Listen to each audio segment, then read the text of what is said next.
talked about all the boards, same thing. Okay, just wanted to give you a heads up.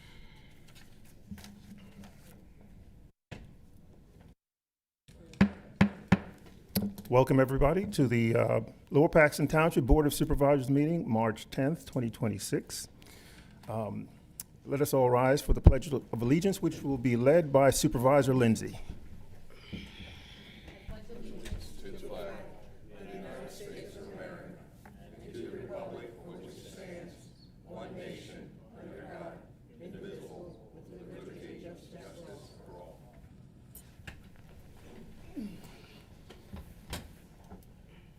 Again, good evening, everyone. We got quite a few things on the agenda, and we definitely want to make sure we have sufficient time for our public comment section, as well. Item number 3 on the agenda, approval of the business meeting minutes held on February 3rd, 2026. Do I have a motion to approve the minutes? So moved. I will second. Okay. It's been properly moved in second. Any discussion? Okay, hearing none. All those in favor, please vote by saying aye. Aye. Any opposed? You have the same right. The motion passes. Item number 3 on the agenda, public comments. Again, if we could keep those public comments to 5 minutes or less, that would be appreciated to give everybody a chance to have public comments.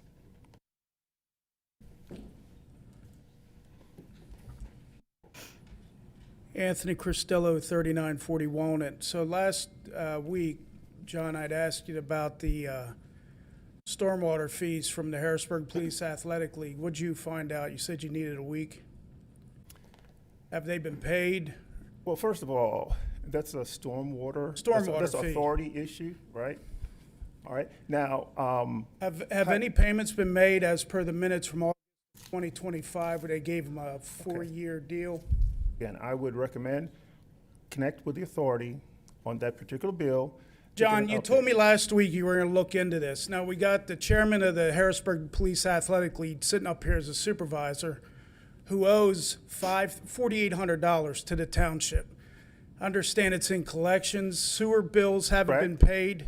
It's in collections, is that right? So you seem to be updated on the status Yeah, of so it. what are Again, we doing with a supervisor again, who owes the Mr. township money sitting up here? Mr. Cristello, Supervisor Stewart does not owe the township money. His nonprofit No, does. it's not He's his. the chairman, listed on the It's website not as the chairman. his. I mean, let's just be clear on what you're saying. Stop covering for him. He is not. Stop covering for him. It is not his organization. He needs it's to a resign nonprofit as his organization. position. Okay. He needs to step down. Do you have any other additional comments? I want to know the answer to last week. Where are we at with this stormwater bill? Has any payments been made? Yes or no? Not to my knowledge. But Okay, again, that's so that's stormwater and sewer authority matter. Which one of the supervisors sits on the sewer authority? I do. I sit on the sewer authority. Robin, can you give us any insight on this? Okay, I Mr. have no Cristello. clue. I Mr. have no Cristello, please make your comments. Again, My comment is, This is we not a have a Q&A. Make supervisor your who comment. owes the township money. no, the and that's a supervisor, you problem. keep saying that. The He's supervisor. the chairman of he- the nonprofit. Please be clear. He owes the town, his nonprofit. Clear in what you're saying. Does his Be nonprofit clear owe in the, what you're saying. Does Do his, not put misinformation out there, sir. He Does- does not owe does the the township Harrisburg money. Police Athletic League owe the township money, yes or Yes. no? Okay. Who's the head of the Harrisburg Police Athletic League? He's the chair. Who? Supervisor Stewart is the chair of the board. Okay, so then we're getting somewhere. So he's the It's all chair public of the information. nonprofit that owes the money. He's on record, August of 2025, saying he will never pay the bill. Okay. How is that? How can we have a supervisor serving this township? How is that fair for any other business or any other nonprofit in this township? How is that fair? I'll tell you what I'm going to do. I'm telling you right now. I'm not paying my sewer bill anymore at my house. I want to get the same treatment as he does in his nonprofit. I'm done paying it. So what are you going to do? He is not. He's getting an interest-free He deal. is. Please stop. $4,800. All right, Mr. Cristello, thank you for your No, comments. I have another comment. A couple weeks ago, brought up about his son-in-law being named to the zoning board. You had said that David Dowling, a 35-year member, a lawyer, all the background, was removed because No, he his was not term- removed. He You was, keep his saying term that. wasn't renewed. Then say that. Okay, but yet his term's up every 4 years for the past 35 years. So what was different this time? Mr. You Costello, wanna I'll read that? answer that. Okay. There's 4 new supervisors that are different this time that chose Well, there was before, to too. appoint a new member There- to the zoning But there was hearing new board. supervisors in the past. They made a different choice. Okay, yeah, and it just so happens that his son-in-law gets the spot. I tell you, this is a bad look for this new board, especially Supervisor Charles Mr. Stewart. Costello, you have 30 Bad seconds, look. please. Well, I'm going to use my please 30 complete. seconds. Okay, You gave use a your guy 30 last seconds. week a half hour to talk about his yard. This is a bad look to have a supervisor that owes a ton of money to this Don't township. say that. You keep saying Well, that. it's true. It is not true. It is true. All right. And he needs to resign. Thank you for your comment, sir. Okay, any more public comments? I'll make this brief. I just want to follow up on what Mr. Crusello said. And I mean, I'm going to direct it to you, Supervisor Stewart. I mean, I was at a lot of the meetings that when you were here and you represented the Police Athletic League. And I mean, you made statements that you would not pay that bill. And my concern is that, you know, probably has more information. If it's in collections, you owe it, you came to an agreement with the authority, whatever it is, at some point in time, somebody's going to end up suing somebody. And you made the comment that you didn't want to sue your township, but if you had to, and we could go back to the minutes and see that. And I would like to just give you the opportunity to clear this up before our solicitor has to file something against one of our supervisors, or the supervisor is doing something against the township. Because again, a bad look. You know, we've gone through quite a year plus of change, regime change, everything going on. And I would rather see this get cleared up, you know, for the public sooner rather than later. Can I speak? Go ahead. I appreciate the way you approached this thing.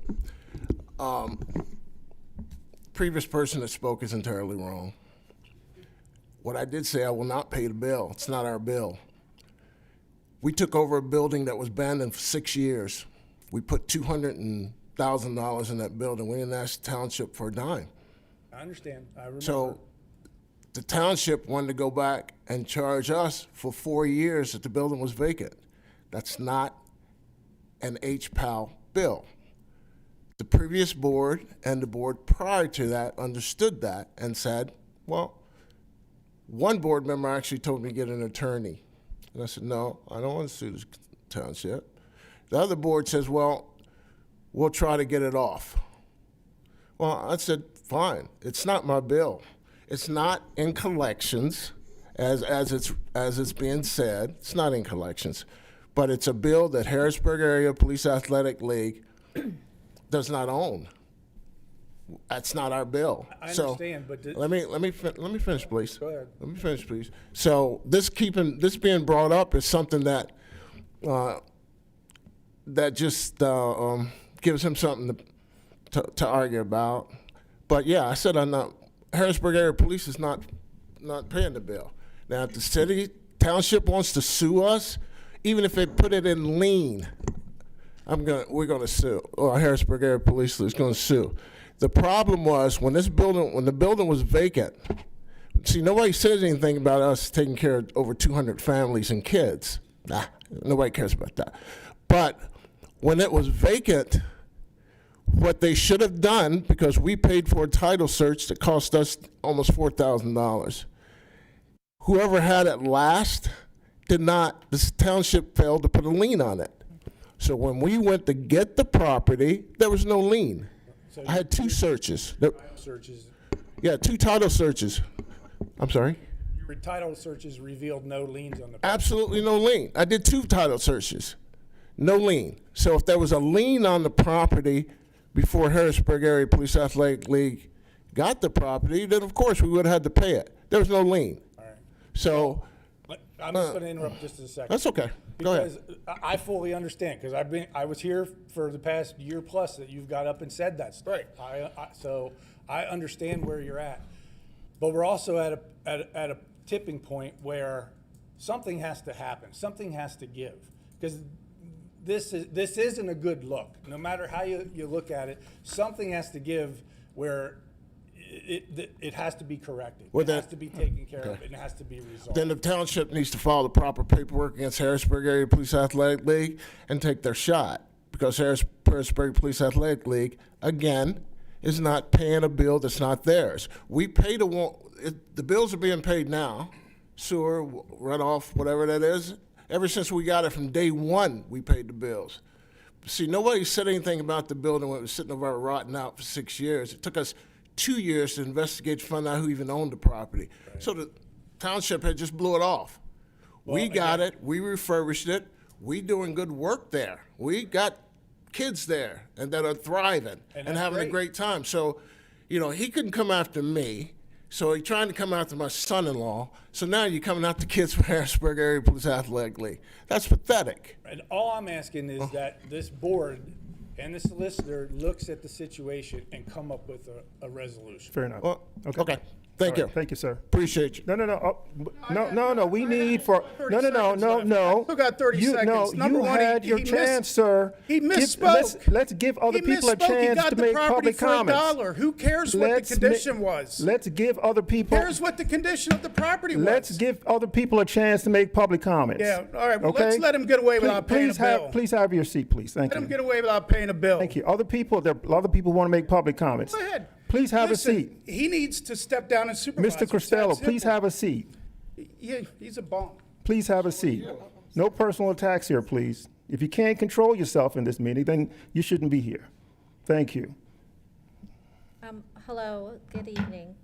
My name is Christina Johnson. I reside at 6705 Conway Road, Harrisburg, Pennsylvania, 17111. I am here Could you to, please turn on the mic to the right? It should be green because we can't hear, and they won't be able to hear at home. Okay. Thank you. Do I need to repeat anything or just she move got it. on? We're good. Okay. So I am here to actually speak on behalf of Karen and Joe Davis. They live in our community, and she is not, or they are not able to be here tonight, but she did give me a letter to read to you all. And it says this: "To whom it may concern, my name is Karen L. Williams Davis. My husband, Joseph L. Davis, and I reside at 6729 Conway Road. Our house back area faces the compost field. We have had to constantly contend with extreme dirt and dust as a result of the compost deposits. Our vehicles are always covered in dirt and dust. Our inside of home is very dusty and dirty. I am constantly complaining to my husband of always cleaning dust and dirt. That is the result of the compost field. Our grandchildren, as well as my husband and son, suffer from allergies and asthma. 2 of our grandchildren suffer with extreme dirt and dust breathing problems to the point where their eyes become swollen and red. They actually develop rashes around their eyes that don't seem to develop until they come to our home and are exposed to the air quality at our home. Our youngest grandson develops coughing fits that he actually has to use an inhaler and must rely on a nebulizer. This is not fair that any member of our family has to suffer illnesses for simply visiting our home. I also have pictures that I have previously took to show how much dust and dirt settles on our vehicles daily from the compost facility. The compost facility is a definite health hazard to my family and all my neighbors. My name is Karen L. Davis." Thank Thank you you. for your comment. Thanks.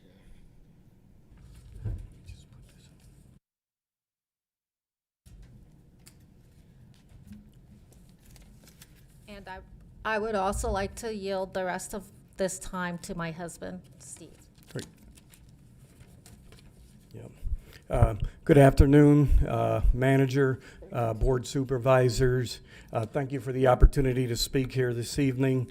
I'm going to try to be quick because I want to try to stay within the 5 minutes. However, I did bring a few videos that I think are very pertinent for the board to actually see what we do actually go through on a daily basis.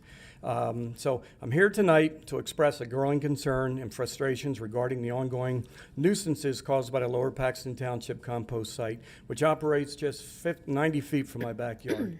The compost site sits on land originally purchased and developed by the late Mr. Elmo Hodge, who overcame significant barriers when establishing what became one of the oldest suburban African-American communities in Pennsylvania.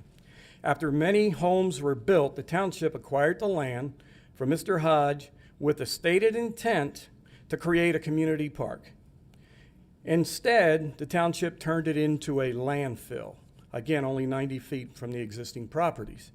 Residents who live through that time, including Mrs. Jackson, who I spoke with earlier, she's in her 90s, she couldn't be here, but what she described to me just recently, she said they had to endure rats, unbearable stench, doors layered with flies, noise, and airborne waste drifting through the neighborhood. The landfill operated until DEP forced its closure due to potential groundwater contamination and the threat of hefty fines. And this brings us to where we are today. Before purchasing my home, I met in person with the township to ask about the future plans for the closed landfill. I was told it might become a golf course or a dog park. Years later, the township officials decided it was a great location for a compost facility. The township held a meeting with the community at the lower end of the site. We were told the operation would be small in nature, maybe 2 days a week, which it was originally, and that DEP would regulate noise and dirt and dust. But over the years, the site was then relocated further up behind our houses when they decided to develop Kendall Oaks. Excuse me. And during that time, they built a large berm to buffer Kendall Oaks, a berm that took months to construct, while Hodges Heights received nothing but additional noise and, being redirected from the berm and from moving the operation closer behind our homes. The township expanded the site multiple times without informing the residents. The last public notice was an 8.5 by 11-inch sheet of paper taped to the lower gate, which cannot be seen when the gates were open for business. During the September 16th township meeting, Mr. Matthew Jaroslawski presented the nuisance study update, stating that the Lower Paxton Township was committed to protecting public health, enduring environmental safety, and addressing community concerns, and that substantial improvements had been made over the past 6 months. However, what we experience daily behind our homes contradicts those claims. Many operations still violate the general permit. And I have detailed contemporaneous logs documenting hours of operation, including operating before and after permitted times, noise violations supported by multiple decibel readings from the Lower Paxton Township Police. Most recently, February 12th, they came out, took the readings. They were steady in the 70s and the low 70s. And the day before, they didn't get there in time. They dropped, but they were still in the low to mid 60s. So massive clouds of airborne waste that frequently leave the site land on our vehicles, porches, furniture, and ultimately into our lungs. Wind conditions violations while operating when wind speeds are reaching over the exceeding their 10 knots, which is about 12 to 13 miles per hour. Setback violations, including the requirement for a 900-foot buffer from parks and playgrounds, even though trucks enter and exit through Hodges Heights Park multiple times a day. And again, really, would this be permitted in any other park in Hodges Heights? I don't think so. And again, I'd like to show a couple quick videos just to actually see what actually goes on. I don't know if this is going to have video. I'll start with a still image if it comes up. And so you can see the dirt in the background. Let me see if we can click through these pretty quick. It won't take that long. There, it's just showing the sun rays, and you can see in the sun the dust. It's really clear here. It's not as clear up there, but still, that's even on a calm day with no wind. And so I'm going to start here. And this one here, if the video will run, and if not, okay, I don't know that your videos will run. Try another one.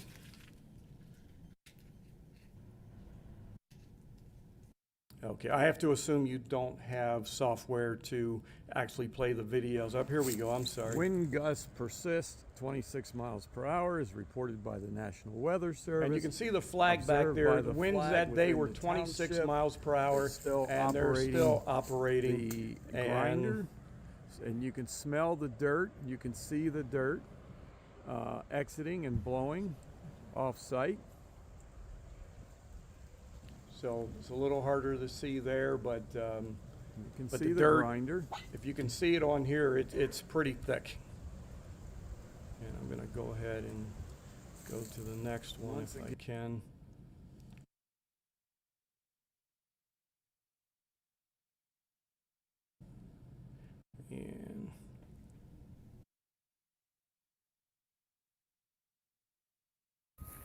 And again, that's a dust cloud leaving the site, coming through the trees.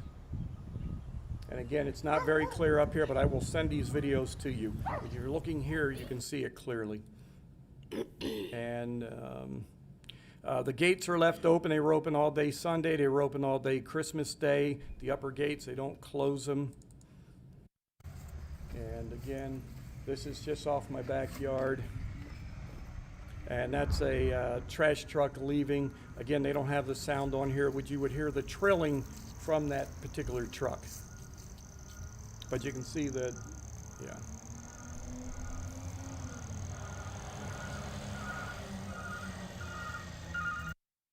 And I'm gonna go just two more, and then I'll continue. Yep. And I did want to show, and here's a still image of dirt on the cars. What we live through, sometimes you got to come out and wipe it off your windows before you drive. It just depends on the day and the wind. And I did have. Wait, can you finish up your comments, Mr. Johnson? Sure. Because I'd like to give our manager, Mr. Gossard, an opportunity to respond. All right, so let me go ahead and finish my comments, but thank you very much for allowing me to show a few of those images. So anyway, both of my sons now carry a rescue inhaler. One was denied entry into the military due to respiratory issues. My daughter suffers from chronic allergies as well. And one of the things that I would still like to know why the SCS engineering's report was kept hidden from the public and not read into the meeting minutes as they did the other report. The report specifically notes concerns with dust generation, impacts on neighboring residents, and a lack of adequate space to build proper buffers for noise. This matters because shredding, turning, and screening compost facilities release bioaerosols, a mixture of fungi, bacteria, endotoxins, and fine particulate matter. And they do not stay on the site.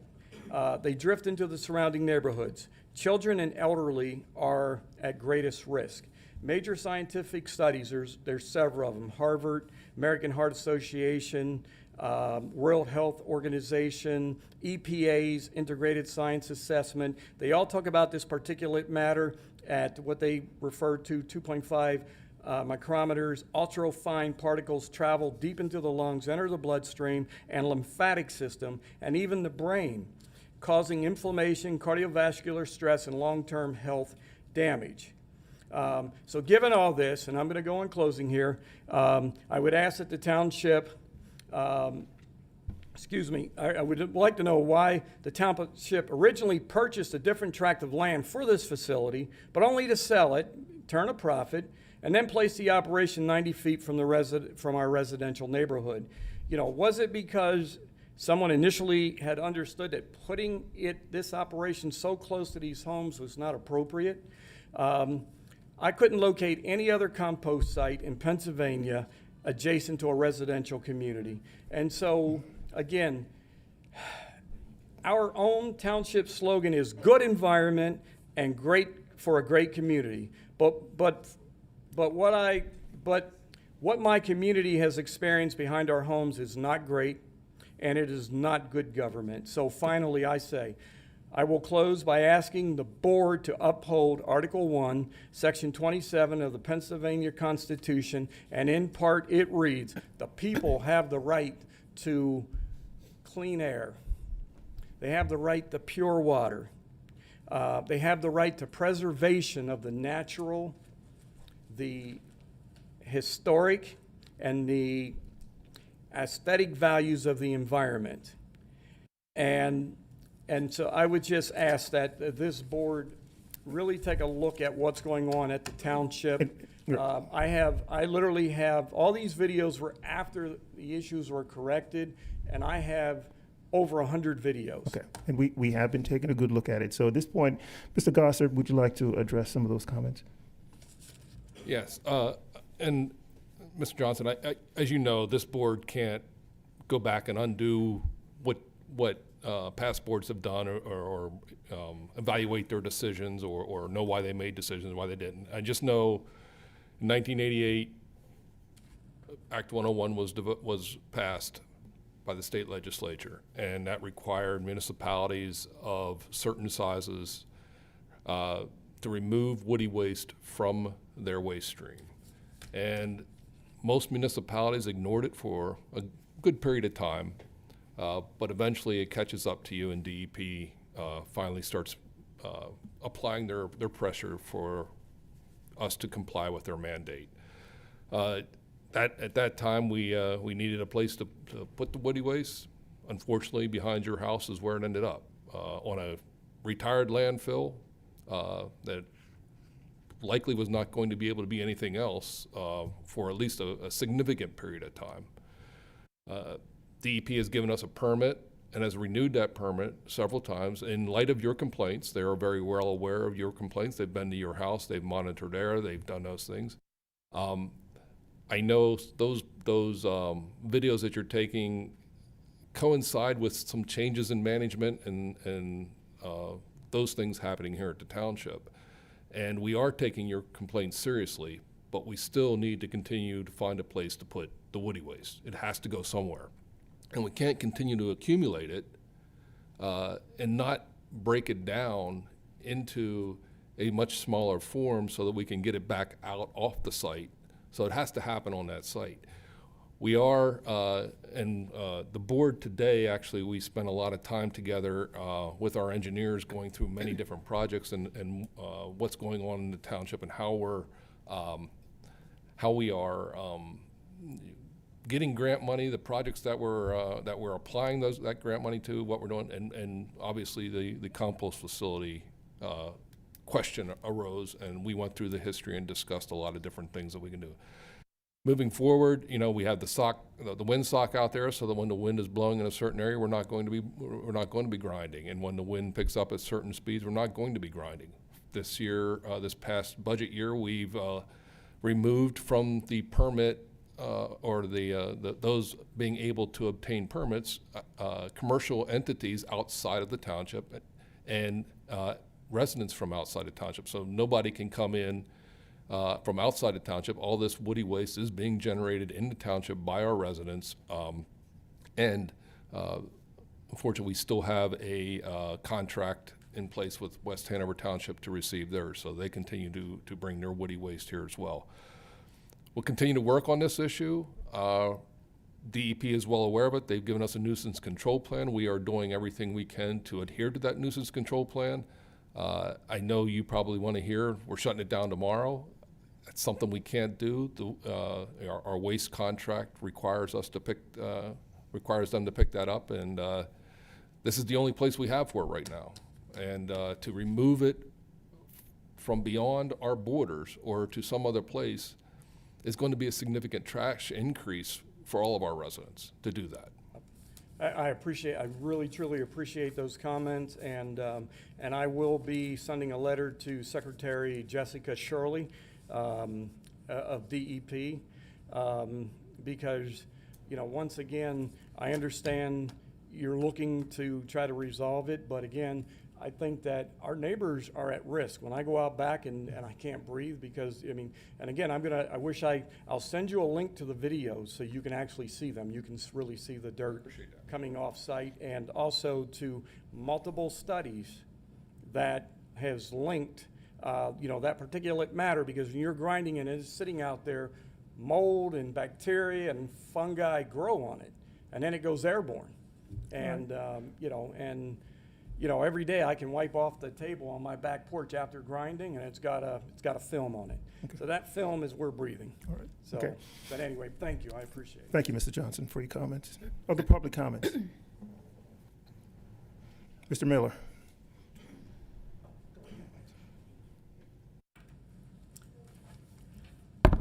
Good evening. My name is Rosetta Archie. I live in the Hodges Heights community. And I agree with what Steve is saying, and I believe all of our neighbors agree with that. Whenever there's a health risk, don't you think that there should be an immediate shutdown and make a correction that you can move, put a border up, that all this dust and everything that's accumulating and harming people's insides, you know, that something can be done. I don't see that it should be put off and going through all of this unnecessary questions and this here and there. It's causing health risks. We would like to have something immediately done. Shut it down and have them go around another way and take it to the back of the field. Thank you. Thank you for your comments. And it is a priority for us on the board to resolve this compost issue. Other public comments? Thank you. Hi, William Miller. One question. You said there were things going out to the yard waste in February. So would that be West Hanover? You said there were trucks going out there? No, they dumped today.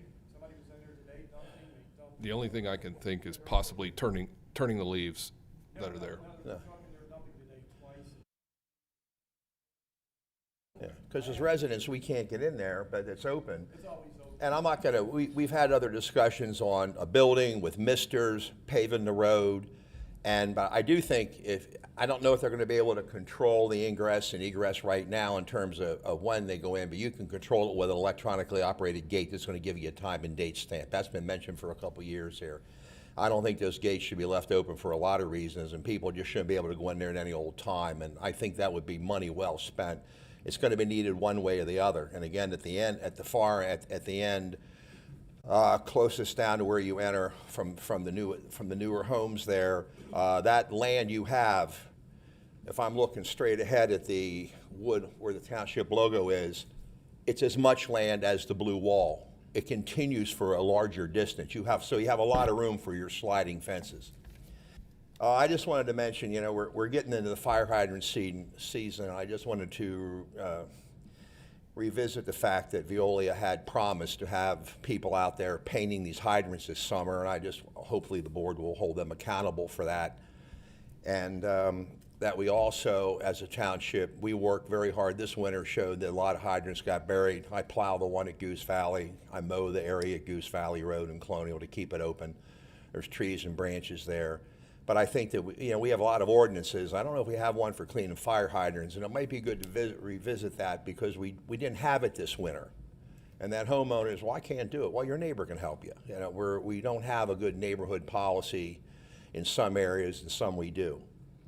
On Colonial Road, if Matt would drive out, between Goose Valley Road and Old Colonial, another large tree, probably about 2.5 feet in diameter, came down. It got pushed off to the guardrail. On the other side, there's a lot more debris from trees that are not maintained. We're back to the same thing. Who owns it? Neighbor tree falls on my car, it's my problem. It's falling into PennDOT right away. I feel they should be out to clean it up. They have the trucks, they have the blockers. Bill Miller can't go down there and saw up a tree like that and get it out of there in one piece. And it's a bad curve. But it's where our pedestrian lane is for our joggers and our bikes. It's used heavily. I tried to get the Boy Scouts to help me. I was driving down Devonshire Road a couple times recently. Earl Drive a little bit, a lot on Goose Valley where I live. And I'm going to say that it's kind of gone from, I'll use the word pristine to obscene. I have never seen so much trash in my life. I do pick up myself along Goose Valley. I've been doing it for a while. I went to the two Scoutmasters. They said, we're not doing it anymore. They said the speed is so bad on Colonial Road especially, and it is on Goose Valley because I've complained about it, and I've had words with people. They come flying around those cars. Even in our neighborhood, we're wearing reflective stuff to walk the dogs. Mm-hmm. We put it out on our neighborhood association bulletin. It's that bad, and these are on 25-mile-an-hour roads. So I'm going to throw that out there, but now we don't even have the young people helping us out with cleaning up along the road. So that's something else to visit because who's going to clean up all the stuff? Drive out behind the exit of the mall, the shopping center there on Devonshire, Costco. A lot of that trash comes off those properties. So then what ordinances are in place should the homeowner pick it up? Or should the person that produces that trash or is blowing out that vortex? So the other thing here, the speed, that's about it. But I do feel we've talked about the yard waste facility before. I wasn't aware that West Hanover's bringing their stuff in when I have mentioned on numerous occasions we should partner up with West Hanover or East Hanover where they have a lot of open land and develop a communal type facility. And I know you might have some connections there, Mr. Gossard. There are some discussions. And I just don't know, but we have to come up with some options because, and we did talk about watering it down. There's some interim things that can be done. And we can pave the road there, and we can put misters and put up a tent for now, and all that stuff would be wet. They do the same exact thing at the Harrisburg City incinerator when I go down there, and I come out of there wet. It's running almost all year long. It's coming down on you to keep the dust down. But I really hope we really can get these reflectors on these hydrants. That's been a main goal of mine for years. Okay. Keep the edges of the road clean. So I won't mention sidewalks tonight. Thank you. Thank you, Mr. Miller. Any other public comments? Okay, hearing none. We will move on to item 5 on the agenda, Chairman and board members' comments, and I have no comments. Any other supervisors' comments? I have a comment. The board today spent almost 5 hours with HRG. We had introduction and an orientation and educational session with HRG, with all of the different aspects that HRG, what they do for us. Very, very informative. We learned a lot from that session. Tomorrow, the board will, Senator Kim is hosting a discussion with all the elected officials in her district. That'll be held at the Blue Cross, Capitol Blue Cross on Almerton Avenue, and the board will be representing you at that session tomorrow with Senator Kim. Thank you, Supervisor Lindsay. Any other board comments? Okay, manager's report. Mr. Garcer. Yes, just to follow on with what Supervisor Lindsay was talking about, the meeting with them, HRG today was extensive in the amount of work that they do for us and the amount of work that we push to them to look at specific intersections, to look at specific roads, to where the grant funding can come from, how we can marry the grant funding up with another grant, and all these things. So it was very, very informative. This is probably my third time through this. This is a supervisor's first time through it, but it is my third time through it, and it's still tough to get a grasp of all the things that are going on in the township at very different levels, from parks to stormwater to roads to compost facility. Just so many different aspects of the township, and it's just it's an enormous task, and I'm glad the supervisors were able to make time for it today, because it was I know it was very important for them as well. Yeah, so I learned a lot, right, about how we execute as a township, working with our engineer, and it's a great relationship, and I look forward to working with them, going forward. But yeah, it's about all of us getting smarter and learning better ways of doing things, and partnering, with great folks in our community. All right, seeing no more, thank you. Just Robin, did you want to say anything about the PennDOT meeting? Yeah, I can. So we did have the PennDOT meeting last Wednesday, and they brought 7 of their team along, and we talked about intersections. We talked about signalization on 22, road paving on Locust Lane, 81 coming out onto North Mountain Road. Again, we learned a lot. It was very informational. We asked them some questions of different things that we felt like a stop sign should have been here, or do we need a traffic light here? And so we're just waiting on a report back from them on what they're going to be doing. And then once we get that report, then we will report back to the public. But very, very informational. We had a whole list, probably 10 or 12 items on the agenda. So it was worth our while to meet with them, and very impressed that they bought the whole team. Yeah. Awesome. All right, we're up to item number 7 on the agenda. Item number 8. Yeah, they don't want to hear from me again. Okay, the Shade Tree Commission. Oh, I'm Okay. 7. Okay. I'm looking at the wrong one. All right, so whatever item it is, so action on the Shade Tree Commission recommendation to appoint Link Martin and John Saladay to the commission. Mr. Gerhardt, are you doing it, Amanda? I'll do it. Okay. At the February 24th, 2026 Shade Tree Commission meeting, the sitting members reviewed the applications of John Saladay and Link Martin for the commission. The commission is very pleased to recommend appointment of Mr. Saladay and Mr. Martin to the Shade Tree Commission. With the addition of these 2 members, the commission will have a full board. Awesome, thank you so much. Do I have a motion to approve the Shade Tree Commission to appoint Link Martin and John Saladay? So moved. Thank you. Do I have a second? I second. Thank you. Any discussion? All in favor, please signify by saying aye. Aye. All those opposed? Mr. Chairman, if they are here tonight, would you please feel free to come to the mic and introduce yourself? Maybe not? Okay, all right. Good Okay. idea. That is a good thought.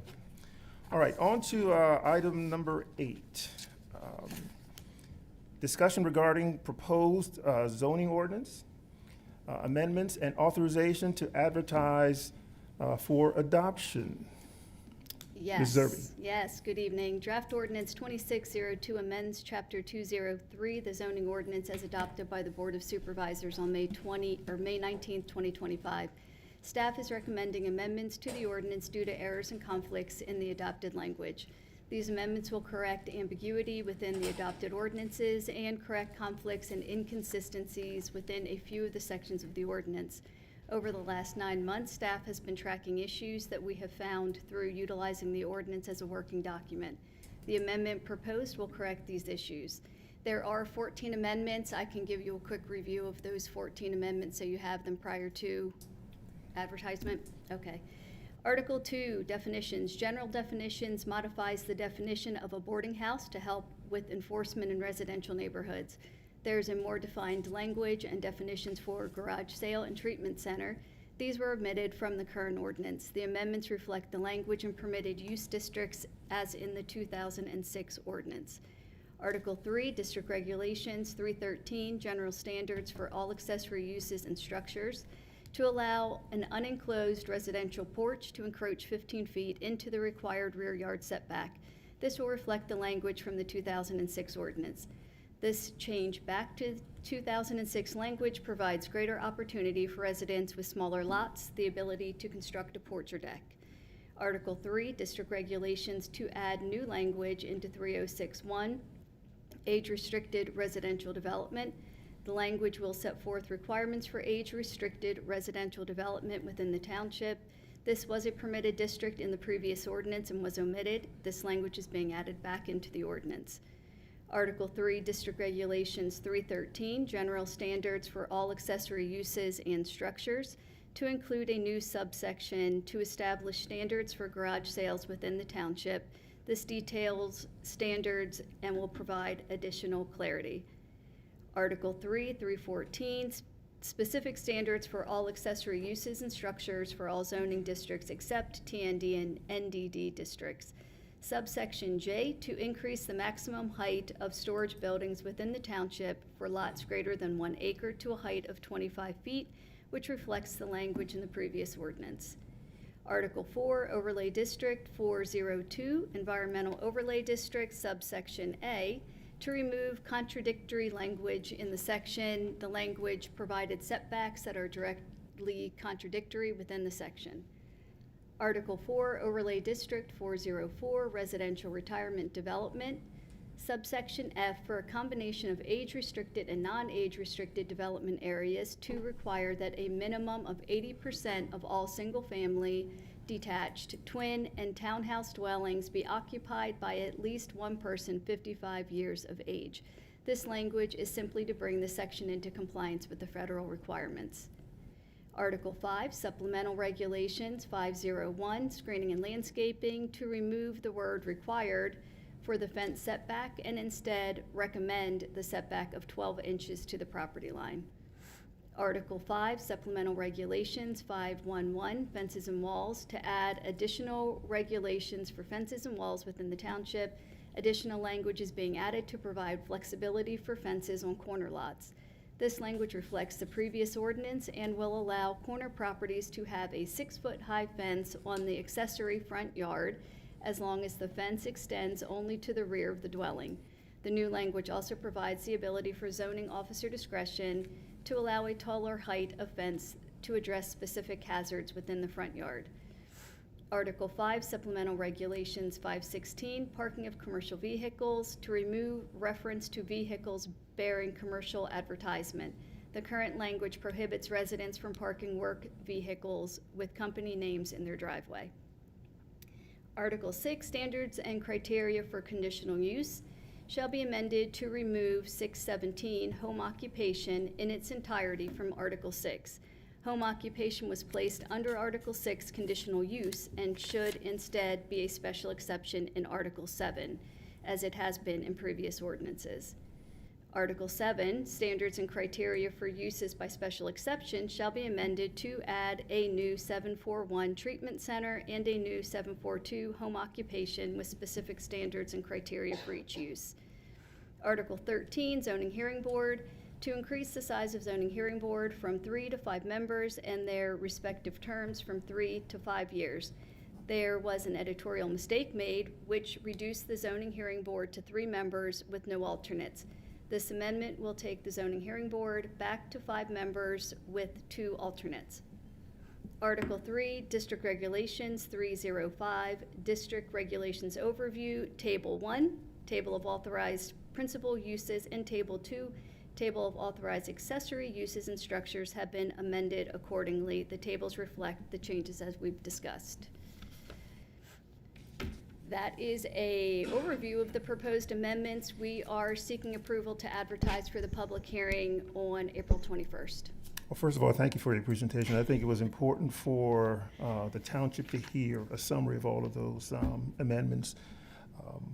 So, no, thank you, Ms. Zerby, for your expertise. You know, I've heard it once, I've heard it many times, the high level of expertise that we have in this township, and, you know, case in point with Ms. Zerby. So thank you for that. Supervisor Thompson? So, back to the article that addresses no vehicles parked in your driveway that have a business name on the side panel. Do I have that one right? We're changing the ordinance to allow, if you work for a heating company and you're permitted to drive your work truck home, you are allowed to place that. There's some ambiguity in the language that would not allow that now. Okay. Are they currently able to park it on the street with no issue? Right. Okay. All right, thank you. Okay, Ms. Serby, I have a question on that too. So, the tractor and trailers, are they allowed to park the tractor part in their driveway? I know they're not allowed to be on the street, but are they allowed to park the driving part in their driveway? Well, that I'm gonna have to look up. That's not part of this correction of this ordinance, only the names of the vehicle parking. Okay, because I found it in the stuff that was given to us. Yeah, it was under commercial vehicles. Right, the only part of that ordinance that's changing is that you can park a vehicle with a company name in your driveway. Right. So right now, you're not allowed, oh, so do you mean, can you park the tractor trailer Yes, part? in the driveway. Okay, I'm just making Yes, sure, yep. because there's been calls on that before. So just the tractor part is still allowed in the driveway, not on the street? Yes. Okay. And then the storage height, so it was originally 25, it was just misput in the ordinance No, in the it beginning. was changed to Okay. 20 in the ordinance that was adopted in May, but it doesn't work with as many calls as we get. It's not Okay. working, so we want to take it back to what it was prior to the May 25 Okay. ordinance and increase it back up to 25. Okay. Then the treatment center, what zoning district is the treatment center allowed in? It is only allowed in commercial districts. Okay, that's good enough, because I just wanted to make sure it wasn't I residential. think I think it might only Okay. be industrial and general commercial. Okay.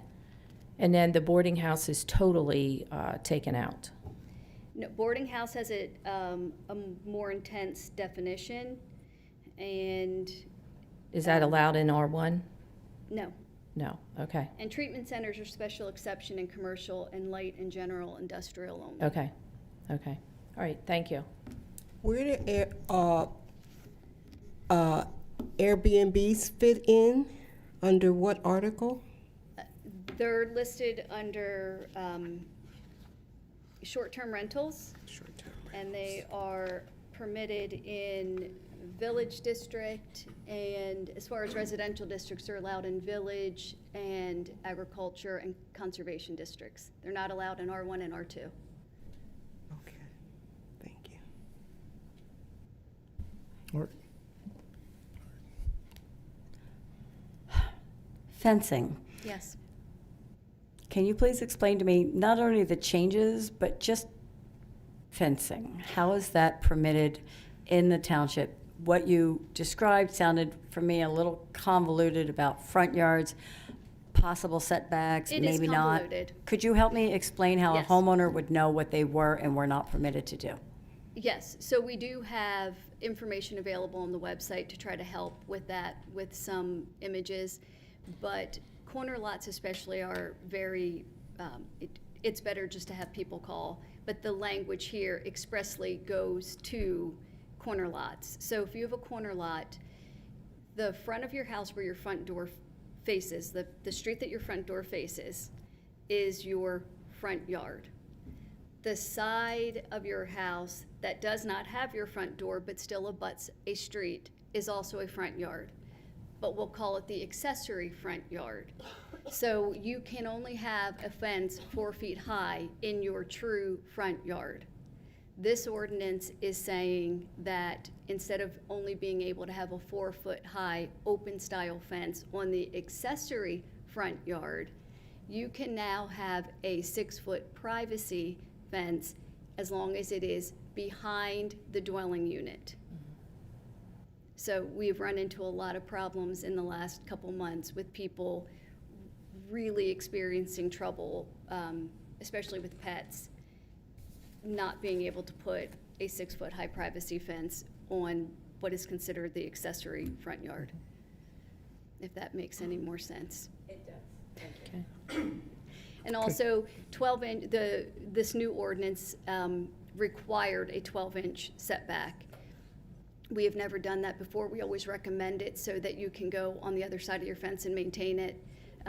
But that causes problems for some of our neighbors as well. So we would just want that wording to be recommended and not required. Yes, not required, recommended. So for the benefit of the residents, can you go and explain the next steps? Okay, after it's advertised, what happens after that? It gets reviewed by Dauphin County, it'll go to Planning Commission, and then it'll come back before this board for a public hearing. Okay, awesome, thank you. All right, so we do need to take action tonight, and the action would be to advertise the zoning ordinance amendments as you have laid out here, Ms. Zerby. Do I have a motion? Yeah, I would like to make a motion that we advertise the proposed zoning ordinance amendments and authorization to advertise for the adoption. Do I have a second? A second. Okay, any further discussion? And are there any public comments? Okay, all right, hearing none. All those in favor, please signify by saying aye. Aye. Aye. All those opposed? Okay, the ayes have it, the motion passes. Thank you. Thank you, Ms. Zerby. Ms. Zerby, if I can, I just want to thank you for all of your knowledge. You're very, very helpful and a worth of knowledge, so we really appreciate you. Thank you. All right, so we're on to item number 9, and again, thank you for your patience, everybody. Presentation of the official map to support the active transportation plan. And Mr. Baker? I'm not the Mr. Baker. Okay. Do you want to be? No. He founded the company in the 1940s, so I am not he. But good evening. Thank you for allowing a few minutes of your time here. Did you guys meet with Tim Staub today? Was Tim there from HRG? No, I don't Okay. remember that name. Okay, I've known him for about 20 years, so I was going to give him a hard Already time mentioned his name, yeah. and remind him that we also do planning and engineering and traffic work. Just Tim and I worked together in Fulton County many years ago. Let me see if I get this started. Did I not do something right? There we go. And by the way, this guy's got great shoes. If you guys haven't seen these Hey Dudes yet, I have the Can Christmas you give your name for the minutes, please? Yes, sure. My name is Steve Thomas. I'm a project manager with Michael Baker International. I'm also joined by Ben Warner, our planner and GIS technician who is supporting this project. So what we're doing here tonight is a non-voting update on the official map in support of the active transportation plan. I'm going to go through a few basics because I think we have a few new members of the audience here tonight, just to make sure everybody's aware of what an official map is and what it is not. And then we're going to show off a little bit of what we've designed so far, gather some feedback. We were able to meet with the Greenways Committee and Planning Commission last week. We got some pretty valuable feedback. I think we incorporated some changes that were effective to relying the information. We'll go over some ones that I think at the time really didn't kind of help augment and support the official map in its development. So really just going to kind of outline the schedule that we're pursuing, the information, make sure you're all familiar with what's being proposed. So just a quick snapshot of the agenda. I know it's getting late. I promise to the audience we will try not to stay here too late. I'm just going to fly through a couple of these fairly quickly. If folks from the public have questions at the end, we do have a question and comment section. Also, Ben is going to be doing a live demo of the web application that has been developed for this.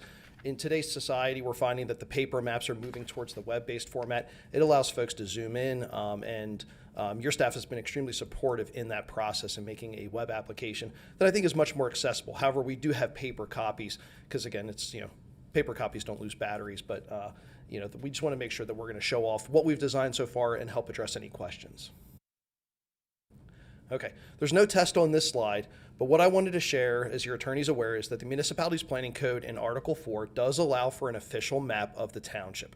What I'll reiterate, kind of starting from the middle, it is not zoning, it is not a road map, it is not a reference map, it's not a park map, it's an official map. I guess when the legislature came up with this, they couldn't come up with a better name. than official map. So sometimes you'll hear me talk redundantly about the official map, or we'll say the legally adopted official map. But it is within the municipality's planning code, and it is a land use tool. And really, to get to the heart of it, what it does is it helps the township to identify key priority areas for future acquisition, whether they line up with the public interest, so things such as trails, public grounds, roadways, intersection improvements, in this case, bicycle and pedestrian improvements, or other public grounds that may be needed in the future. And so it gives the municipality a 1-year time frame to act on that when a property comes up for development. So it actually puts a little bit of a hold on the process during the land development. So Nick and Amanda will take this tool. They'll then have it at their disposal when they're reviewing site plans. And the township then can actually make a decision at that time. So what we put on the map is not locking anything in permanently. These can be amended, but it rather gives the Board of Supervisors the opportunity to make a decision at the time that do they actually want to implement what is put on the official map. I did put a note here at the bottom that this is an implementation recommendation out of the active transportation plan. I apologize that the font that I must have used at the office doesn't line up quite with the projection. Again, the active transportation plan is available online, correct? Yep.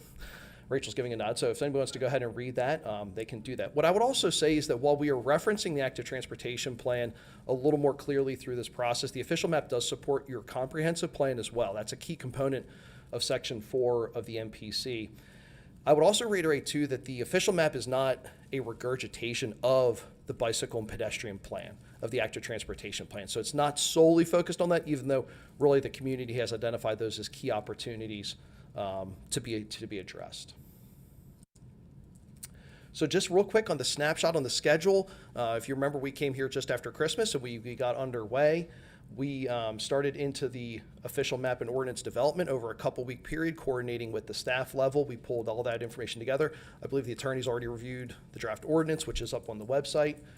Right now, we are in the middle of the 45-day public comment period, so the municipality's planning code dictates that there's a 45-day comment period. So that's why there's no action tonight. Rather, we're kind of right in the middle of that opportunity for folks to make comments. I would say, too, what we've done is, you'll see a QR code here in a few minutes. We established an online public comment portal. I think we're probably up to 12 or 18 public comments, folks offering their opinions and insights on how the official map's been put together.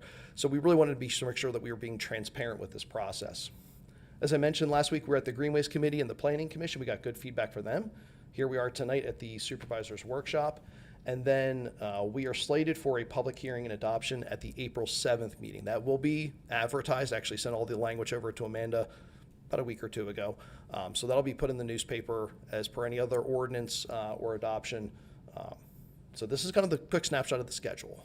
Yes? I'd like to make a comment. I can't speak for myself because I did not look at it online, but I've heard, unfortunately, several complaints from residents that have attempted to review the proposed map on your public comment review site or pull it up online without mentioning anyone in this room. There happens to be someone in this room that mentioned it. Perhaps they may be able to get with you after the meeting to see what may have been wrong.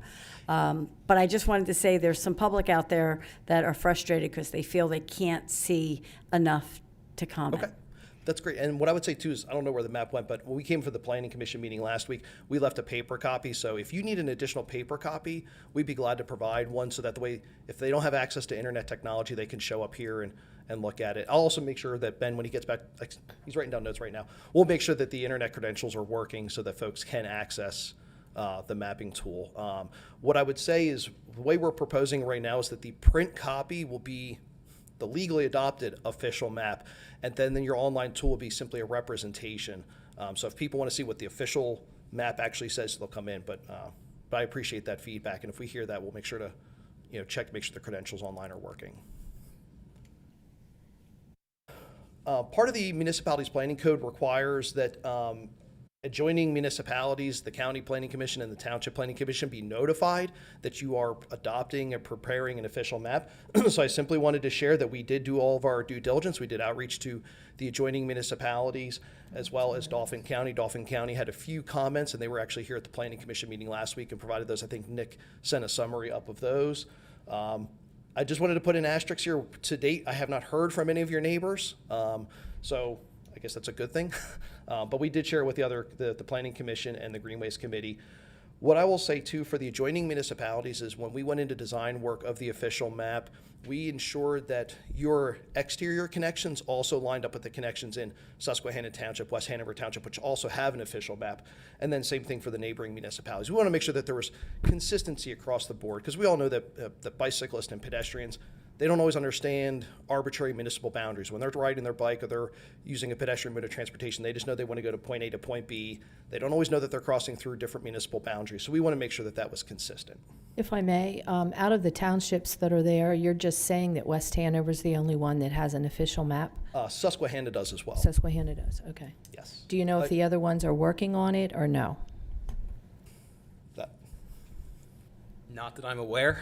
I formerly worked at Dauphin County, and those were the two that I knew had it. I do not believe there is any other intention of those other municipalities developing at this time. Okay, thank you. But then you can be assured that if they develop theirs, they have to let you guys know, so you can hold them accountable. Okay. On this slide, what I wanted to articulate was that we identified 4 key areas for this official map to take focus on. Proposed bicycle facilities, proposed pedestrian facilities, proposed township properties, and proposed roadway connections. On the right, I don't expect you to dive into that map. That was just, I wanted to take a screenshot of what the web tool zoomed in looks like, that it shows a property that's been highlighted, it shows the trails, it shows the bicycle connections. I do want to give some credit to the Greenways Committee, which has prepared a pretty extensive sidewalk and trail layer that we've been able to use pretty heavily through both the active transportation plan as well as the official map. Really has helped to create this vision of where are the facilities already and where do we need to create these connections. When Ben comes back up here in a minute, he'll jump into the web tool. You'll really be able to see this more clearly. I just wanted to give you guys a view. I added a note there. Part of it's not showing up because of the coloring. But one thing we had heard from the Greenways Committee was about kind of guidelines and criteria when it came to bicycle and pedestrian facilities. Through the development of this, we opted to not put necessarily geographic dimensions on here, 4-foot sidewalk, 5-foot sidewalk, 8-foot path, paved path. Really what we want to do is the official map just identifies that this is a piece of property for public interest that the township has identified. And we feel like at the time of site development, that's where you would have the conversations, you know, does the geology and geography of the site allow for a sidewalk? Does the roadway dimensions allow for maybe a 5-foot path? It gives we feel like that kind of gives the township some leeway when it actually comes to those negotiation times. So if members of the Greenway Committee, I think there's one here, you know, if they bring that, we did hear that comment, but we felt like putting it this way gives that latitude at the time of development. I would say too, as I'm bouncing around in comments here, with the official map, it takes effect when properties are developed. So I think it's important for the board and the public to understand that some of these things may not happen for 10, 15, 20 years. I know I live down in Franklin County. Green Township has an official map. They look at mostly transportation projects.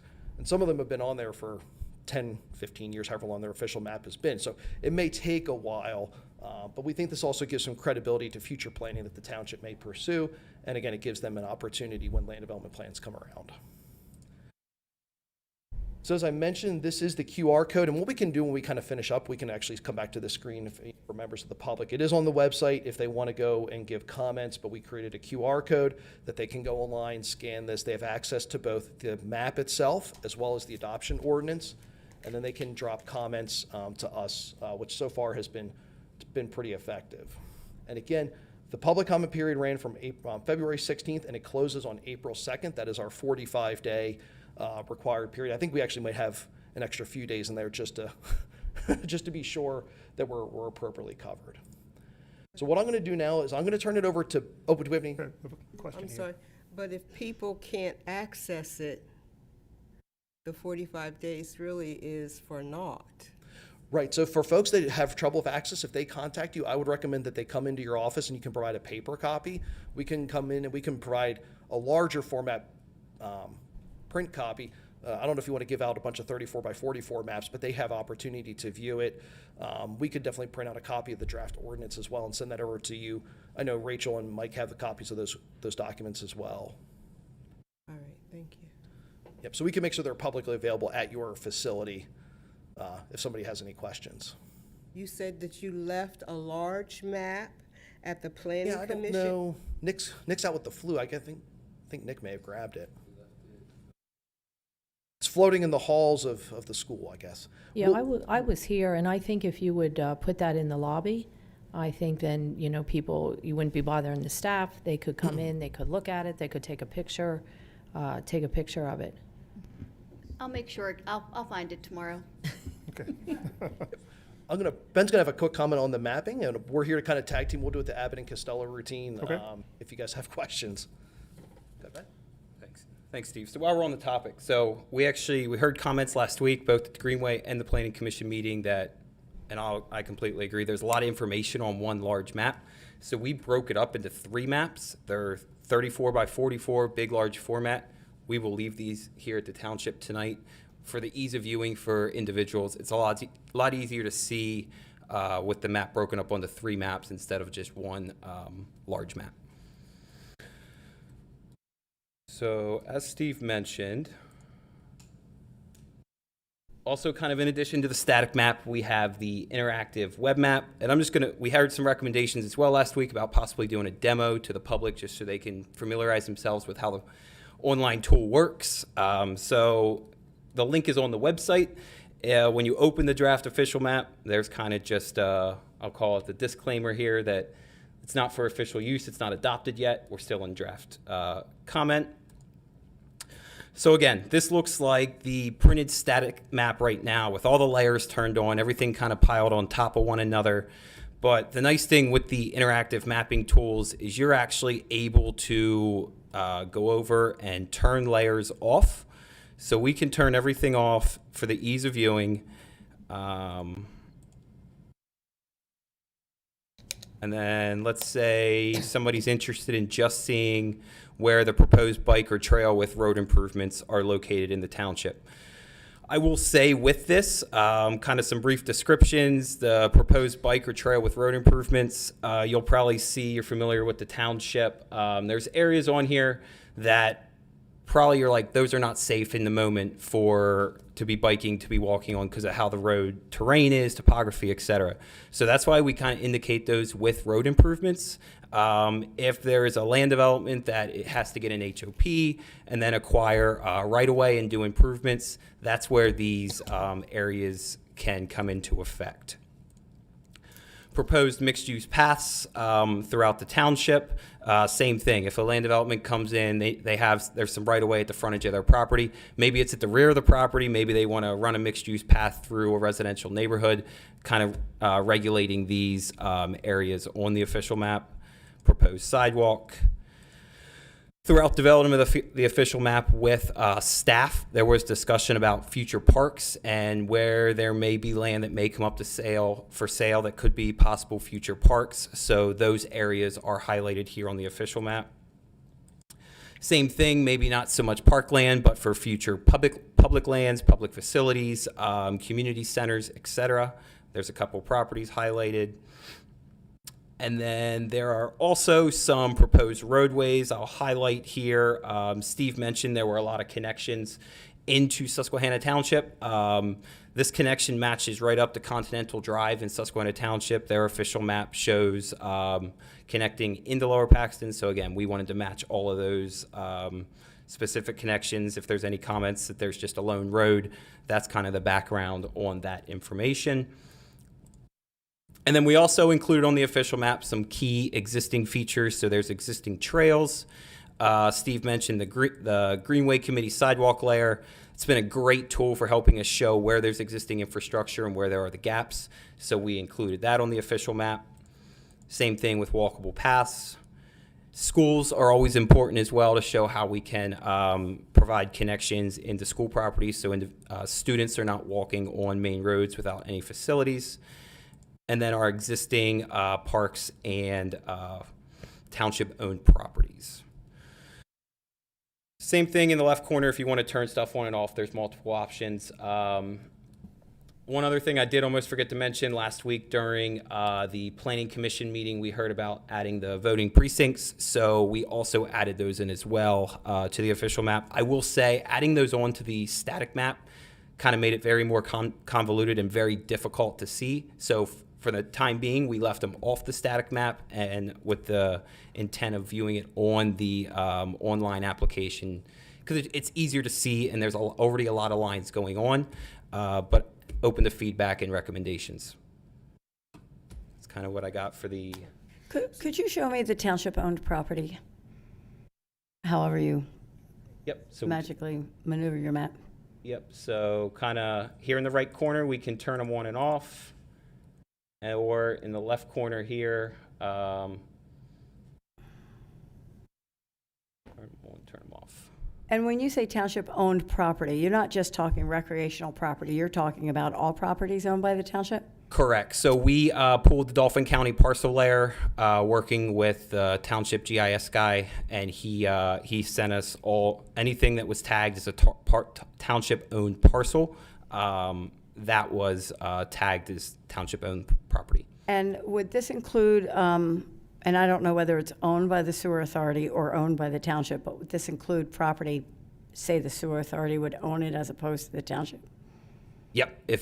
Anything that was in Lower Pack Township Authority, it was all pulled in these because some of these, I think I have it turned off the specific layer, but we could, if we turned it on the back end, you could actually click on the specific property and view all the attributes with it. But for public viewing, we tend to turn that kind of stuff off. I have one more question. It might be a little ribbon of property, and I think this is what one of the residents was talking about. Could you show me on that map where you would find Oak Park Trail, which is on township-owned property that is several miles long, but is a ribbon along a little creek, along Oak Park Road? Can you navigate me in? I don't know specific, unfortunately. I'm going to walk over and look at your map because Okay. I'm just interested. Sorry. Yeah, no, this is perfect. Yeah, off of Locust Lane, if that helps you.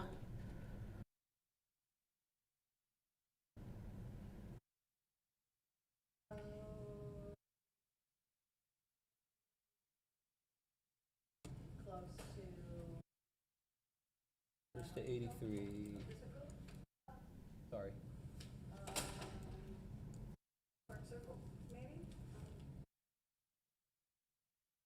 Yep, Oak Park Circle. Over here.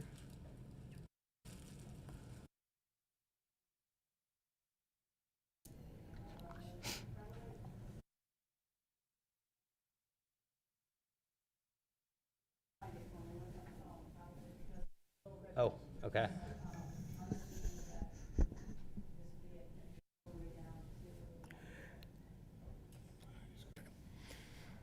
Mr. Johnson, are you all able to stay a few minutes, please?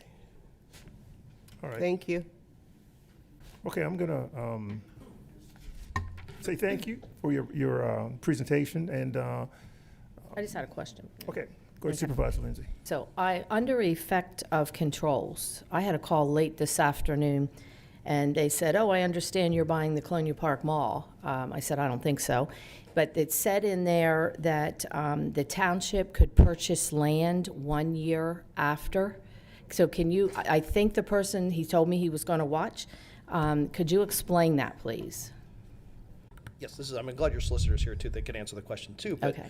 the idea is that it gives the municipality a 1 year due diligence opportunity when a property comes up for conveyance or development. So you as a board now have the opportunity to say, do we want to buy the Colonial Park Mall? Just throwing that out there.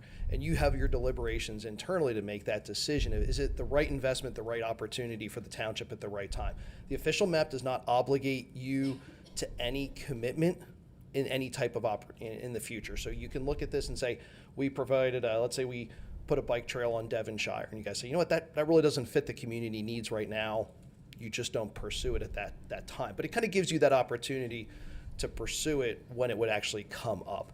It's also not a takings, it's in the municipality's planning code. It just simply is putting it out there for public knowledge that there is interest through this board to have these public interest filled. So you're telling me if there's a piece of property that a developer owns and he wants to develop it, he can come in here, and after, if he doesn't develop it in 1 year, the township can take it over or purchase it? He would have to wait a year for you to deliberate on whether or not you Right. want to have that property. Right. Once that 1 year period passes and you've made no action, he would just then pursue it as he normally would. The other opportunity gives you a negotiation tool, so that if, let's say, there's the Thomas tract and it's right next to the mall, and you say, you know what, we would really like a trail from this library to the mall. Mr. Thomas, your property's right in the middle. When you develop it, we would like to see a trail through there. It gives you the opportunity to have that discussion with the developer to actually have some of those improvements perhaps made that would not be otherwise. But we can't say to the developer, we're going to buy your property. Right, this map is not, it's not. Okay, that's what I'm trying to get at, because it was in the language and the person asked me, and I told him he needs to watch tonight because I would ask the question. That's a good question. It's not Okay. we're not putting this out there today and the township's like, okay, we got our money ready to go, let's go buy some property. But rather, if some of these properties ever come up for opportunity, you would have that chance. So if they just sit there as they are, it just sits on the map, but it identifies your future interest in these properties. Or even just roadway frontages. Maybe as simple as understanding that, we have a sidewalk here, it's separated by a property of 100 feet, the property becomes developed. We want to encourage that connection for mobility. Okay. Hopefully I explained that properly. All right. So for the sake of time, thank you for your presentation. You're welcome. This will be available for the public to access. So folks can always get back to you with any questions that they may have, additional questions. So. Yep, I guess Nick Garrett has really taken kind of the lead on it. We would recommend that the questions go to Nick. the township, Okay. and then they can All right. they can filter to us. We'll double check when we get back to the office to make sure that the online tool is functioning. I mean, it looks like we could access it, but we'll make sure that it is accessible. And then we have left. Who should we leave the paper copy? Who's entrusted? Okay, Amanda.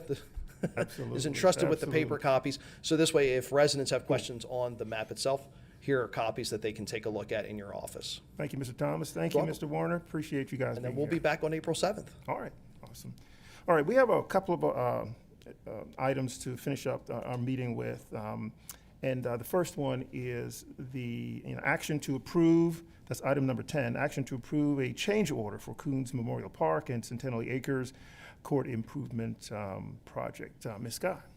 Good evening. My name's Rachel Scott, Parks and Recreation Director. I have a few change orders based on the Coons Park basketball courts. As construction began at the courts, we uncovered drainage pipes beneath the court that were failing and need to be replaced before the paving should occur. We also received feedback from residents asking if swings could remain available at the park after the older playground equipment was removed. The project was originally budgeted at $595,570, and the total spent so far is approximately $396,108.90, leaving roughly $199,000 remaining for the project budget.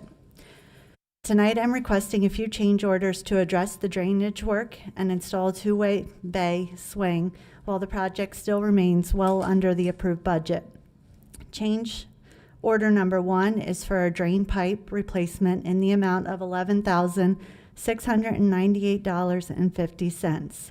It's replacing 150 linear feet of drainage pipe. And I don't know if I have access, but I did bring a picture if you wanted to see how bad the drainage pipe was underneath there.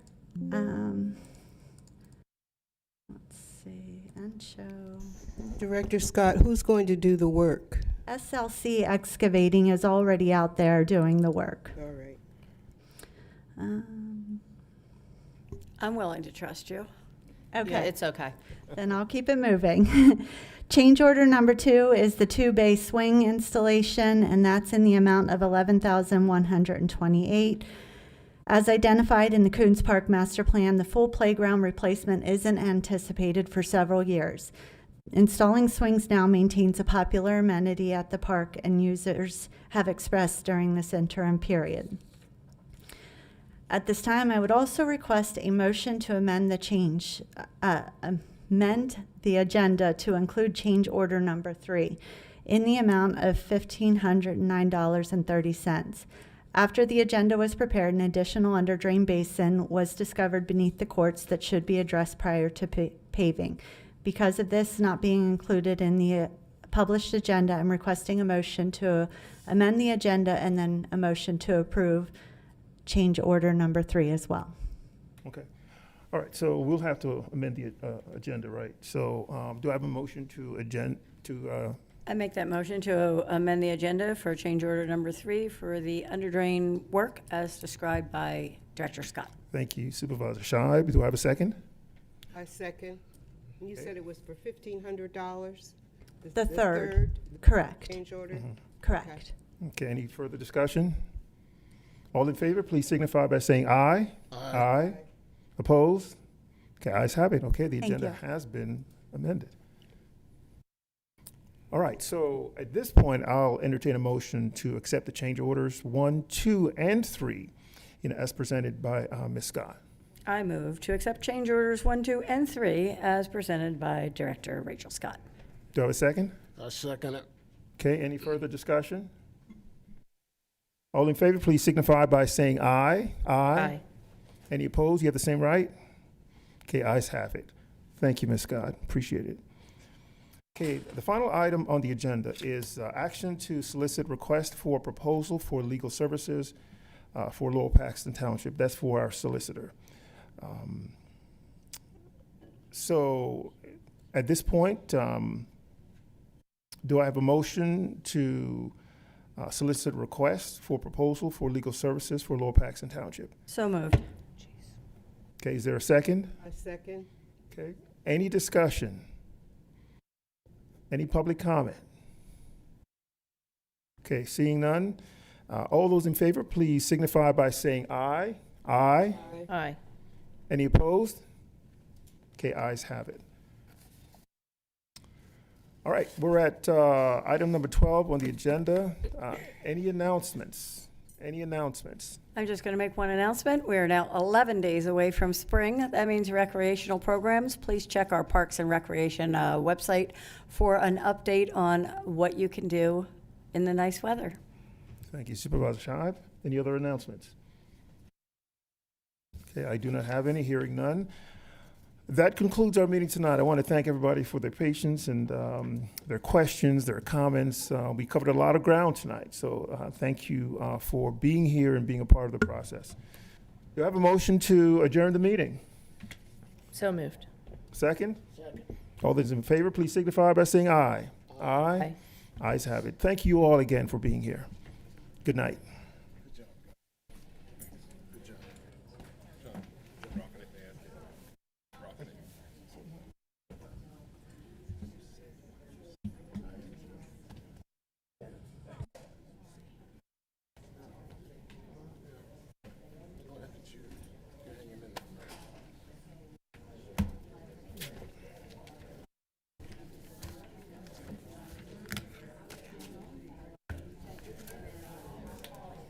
Good job, Mike. Thanks for